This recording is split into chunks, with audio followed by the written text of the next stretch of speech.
All right, Ryan with Crutchfield Automotive. We're going to be doing oil filter, fuel filter, a couple other things on this Duramax. This video is just going to be for the fuel filter. So first things first, what tools will you need? You're going to need a 36mm socket on a ratchet, and really that's about it.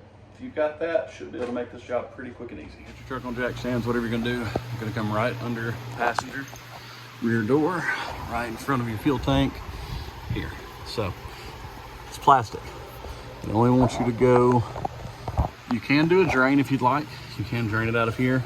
I typically just go ahead and pop the whole thing, and it's going to be plastic, so you're not going to put a whole lot of torque on this thing. So 25 up to 30 Newton meters for that cover. Do not over torque this thing, you will crack it.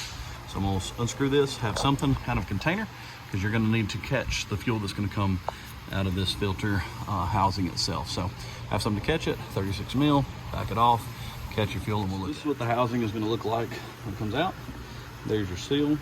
New seal is going to go and replace that. Don't know. Let's see if I can set you up. This one's going to be kind of tough to get it out. Pull good, pull up. Kind of sucks in this little spot here. There is a, I know it's hard to see, but there is a stud. Forget it. You can see the stud in there. That stud is what it's going to sit on. The new one will pop down on like that. So good twist and pull. New one goes on top. Get a pick. Pull this old one off. Put the new seal on. Screw it back on. Again, this says 25 up to 30 Newton meters. Which is torque wrench. Don't bust this cap. It does not take much to hit that 25. I had it set to 27 Newton meters.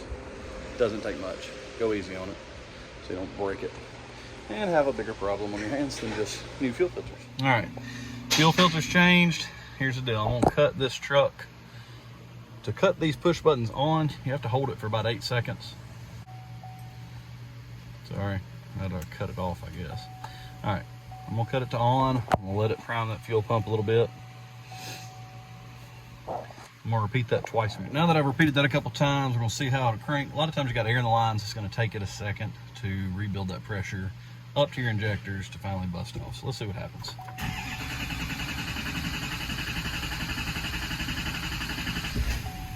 Well, look at that. One engine cycle actually cranked it up. So check your fuel filter housing. Make sure you've got no leaks back there, which the way it's running, I would assume it's good to go. But check to make sure, and you've completed your fuel filter change on a 2020 Duramax 6.6.